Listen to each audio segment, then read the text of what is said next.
In Middlewood, about 4 miles northwest of Sheffield, there used to be a large institution called the South Yorkshire Asylum, which operated for over a century. It was demolished in 1996, and now the area has a nice housing estate. However, some reminders of the old asylum still remain. There's an abandoned church, a lodge house that now serves as a nursery, and luxury apartments in the renovated administration block, along with the striking Gothic building that used to be the youth asylum. When the asylum first opened in 1871, it was far from luxurious. It was the second asylum, built in the West Riding area, created to relieve overcrowding in the already full asylum in Wakefield.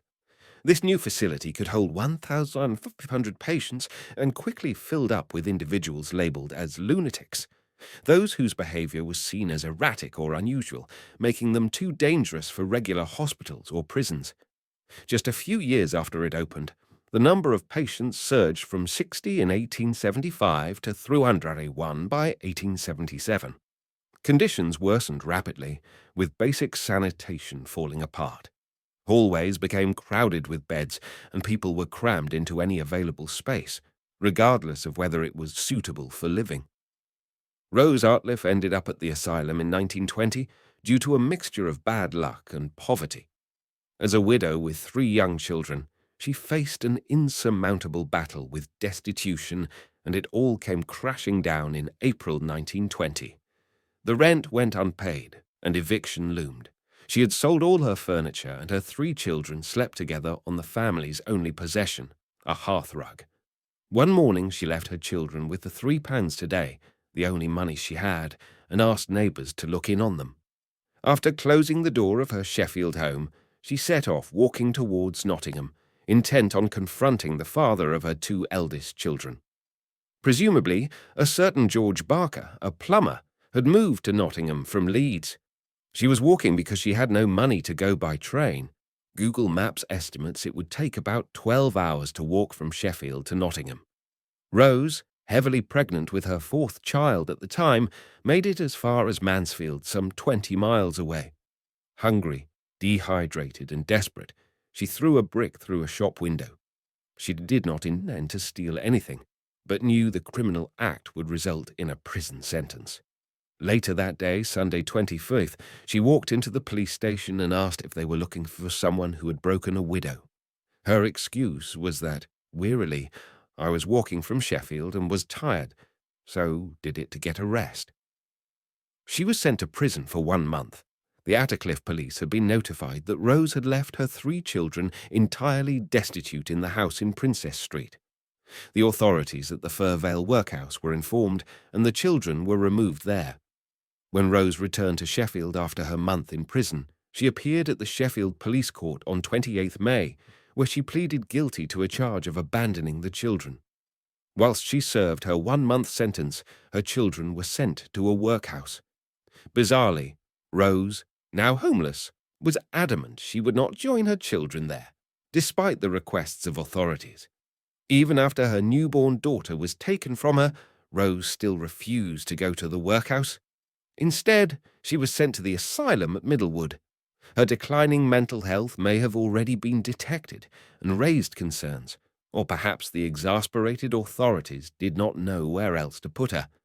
At the same time Rose entered the asylum, Ada Bradley started work as a nurse.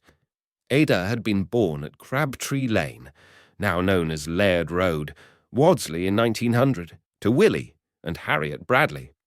The family later moved round the corner to 5 Worrell Road.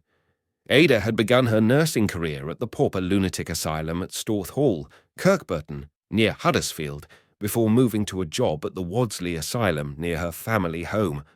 She had been there for almost 3 years. She lived on Worrell Road with her parents and siblings, a short walk away from the asylum. Rose Artliff was around 10 years older than Ada. She was said to be 33, and had been admitted to the asylum as an inpatient in 1921 with mania, homicidal and suicidal tendencies. She was mainly quiet and orderly whilst there, but was reported to be unstable and at times dangerous. She stayed there for between 4 and 5 months before being discharged as sane in December 1921. The widowed Rose had nowhere to go, and when money was tight, Ada's parents let a spare room out to lodgers.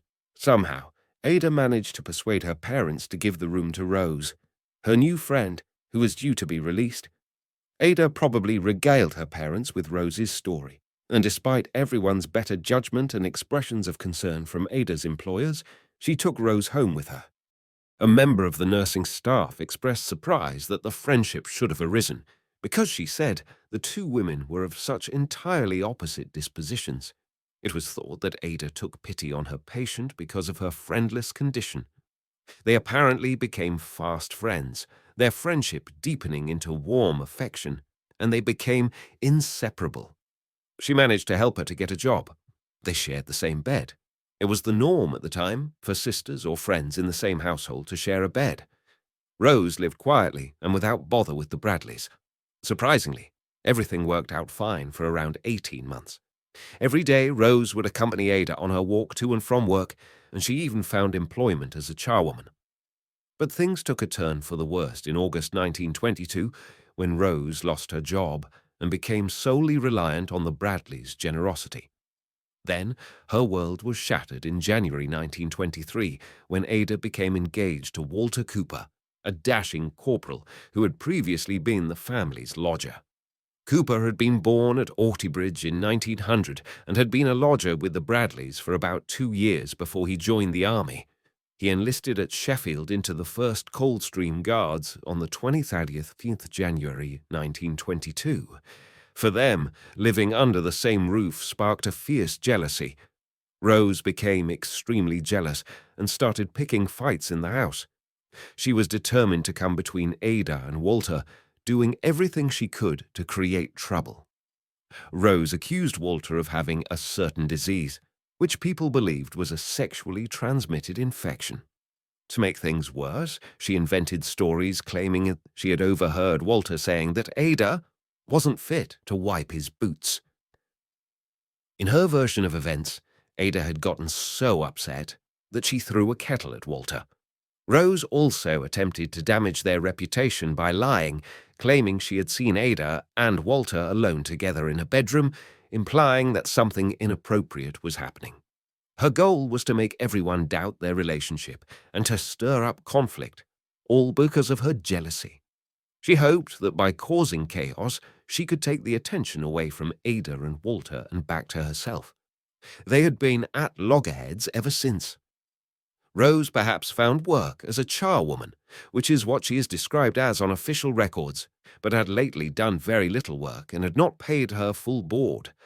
Things came to a head, and Ada's father, Willie, told Rose she must leave, giving her a week's notice on 7th of April. Everyone assumed that her erratic behavior was born of jealousy that Walter had chosen Ada over her. In fact, the complete opposite was true. Rose was obsessed with Ada. Ada had given in her notice to leave the asylum because of her pending marriage. At the time, it was expected that women gave up their jobs when they married. The previous Sunday, she had made out a notice for the asylum authorities that she would not sit for the next examination, and she informed them that she intended to give her notice to leave in a fortnight, the 29th May. The wedding had been fixed for the first Sunday in June, and on the Saturday, Ada had chosen and been fitted for a light mauve wedding dress. On the night before the tragedy, Ada went to the cinema with a neighbour, and Rose went to a whist drive at Normandale, Loxley. On her return, everything appeared normal, Rose chatting away cheerfully to everyone. All was peaceful when the family went to bed, and that was the last time Mr. and Mrs. Bradley saw their daughter alive. At some point either that night or in the early morning, Rose stole a cobbler's hammer from Ada's brother and a razor from her father as part of a premeditated plan to kill her former friend. There were no eyewitnesses to the start of the attack, but residents on the street heard screams and cries for help and were horrified to look out of their windows and see one woman attacking another with a hammer. Two of the first on the scene were a tram driver and conductor who saw a woman lying on the footpath within about 20 yards of the Middlewood terminus, adjacent to the grounds of the asylum. They got off the tram and rushed to help. Two nurses, Ethel Turner and Maud Lillian Everson, heard Ada's cries and rushed to the bottom of Langsett Avenue, where they saw Artliff, who they didn't know, hitting Ada over the head with a hammer. Despite the obvious fury of the attack, they bravely stepped in and tried to help. Rose cried, "I intend to kill her. I intend her to die. I will do you in too."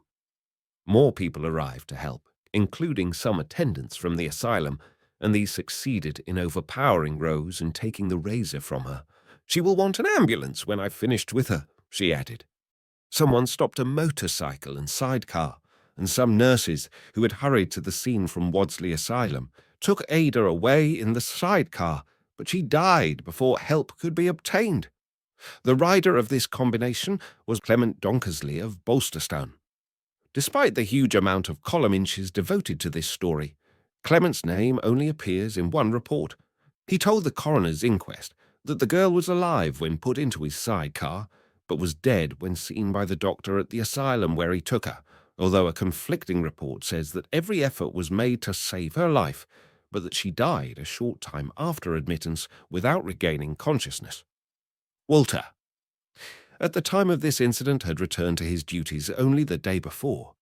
During this last stay, he had arranged to marry Ada in June. The couple were to have lived at the Tower Hill Barracks in London. Walter heard the tragic news of his sweetheart's death in dramatic circumstances. He was crossing the grounds of Tower Hill Barracks, having just been granted special leave to be married by his commanding officer, when an orderly walked up to him with a telegram. It told him that his bride-to-be was dead. The tram workers put Rose onto the tram and took her to the police station. When Inspector Hughes heard what had happened, he charged her with the suspicion of causing the death of a female asylum nurse earlier that morning, around 5:30 on Langsett Avenue. Rose responded, "Not that soon. It was almost 6 o'clock when I hit her with the hammer." The inspector then went to look at the body and the spot where the attack happened. He found a drawstring bag and a tam o'shanter hat nearby. By 10:30 that morning, he officially charged her with the murder of Ada Bradley. Her only response was a simple, "Thank you." Later that morning, Police Sergeant Boyd took Rose to the Central Police Station. While there, she made a curious remark. "They don't know everything. One story is good until another comes along. They were going to release me on Saturday, but now they won't get that chance. I couldn't just sit there and watch them enjoy themselves while I had nothing." She then asked, "Is she dead?" The sergeant confirmed. "She died around 6 o'clock this morning." Rose replied, "She was lucky to live that long after what I did to her. She was supposed to get married at Whitsuntide, but that's off now." Rose's comments showed her awareness of the gravity of the situation and her mixed emotions about the events that had transpired. On Wednesday, 11th of April, Rose was taken from the police station to the City Police Court later that day on a charge of murder. She was accompanied by a wardress and was dressed in a blue serge coat and a dark red frock and did not wear a hat.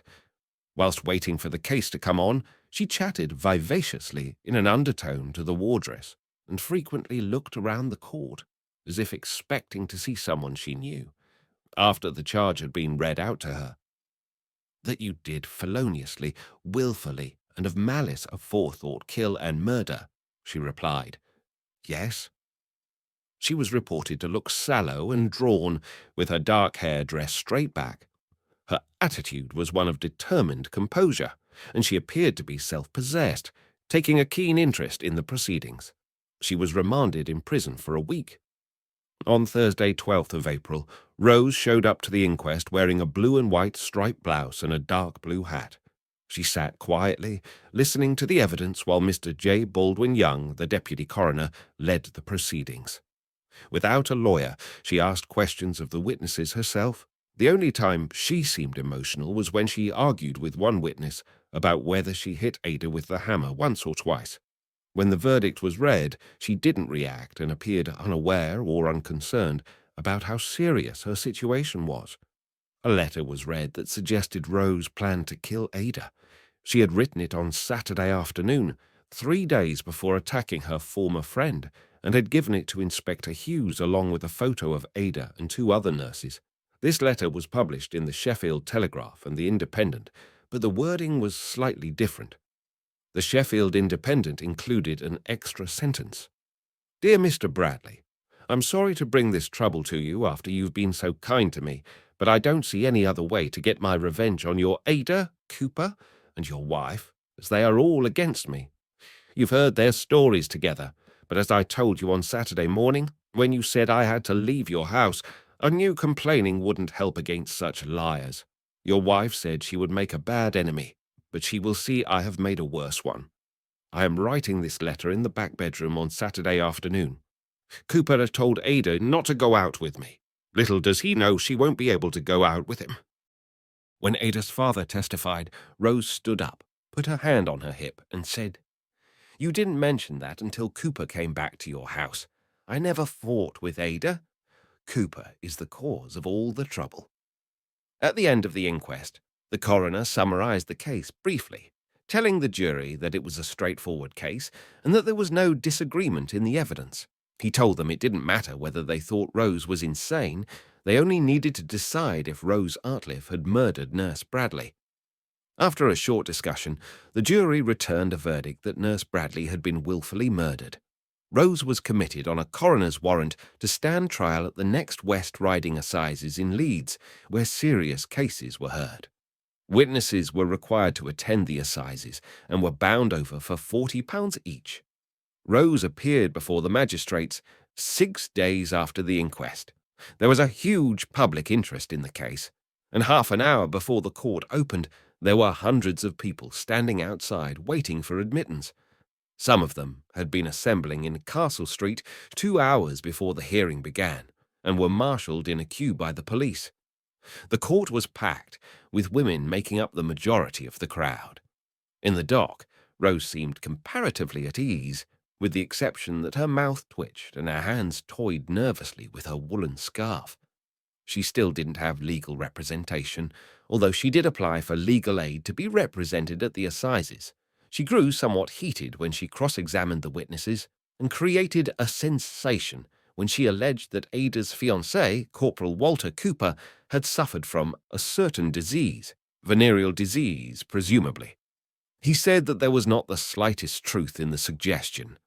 After a hearing that lasted for exactly 4 hours, the Sheffield magistrates committed her for trial at the Leeds Assizes. As Ada's mother, Harriet, left the court, many of the women stopped to express sympathy with her. On Saturday, 14th April, Ada's funeral service was held at Wadsley Church, and it was estimated that about 5,000 people turned up. The road leading from the Bradleys' home on Worrell Road was crowded with people an hour before the appointed time for the funeral. All the roads leading to Wadsley were thronged with people, and the crowd was so great that many friends of the dead girl could not get a view of the cortege as it passed. Mounted and foot police were in attendance to help with controlling the crowd. The Sheffield Independent reported that the churchyard was invaded by hundreds of people, and the church doors had to be locked against them. Despite the vicar's appeal to the crowd to respect the graves in the churchyard, flowers and evergreens were trampled underfoot, and considerable damage was done to many graves, including the new grave of a child.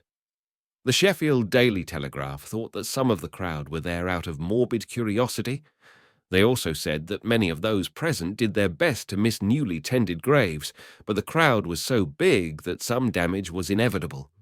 There were no carriages, and the coffin was carried to the church by uniformed attendants from the asylum, and about 100 nurses were present.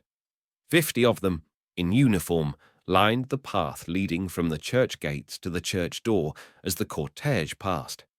Ada's fiancé, Cooper, wore the uniform of the Coldstream Guards. When the church doors were opened, the crowd surged in, and every available seat in the building was occupied. People who could not find a seat stood up in the aisles. Several women fainted and had to be helped outside. On 8th of May, a true bill was returned by the grand jury in the case of Rose Artliff. This is when the jury decides that there is enough evidence to warrant committing the accused for trial. Rose appeared at the Leeds Assizes on Friday 11th of May to stand trial on the capital charge of murder.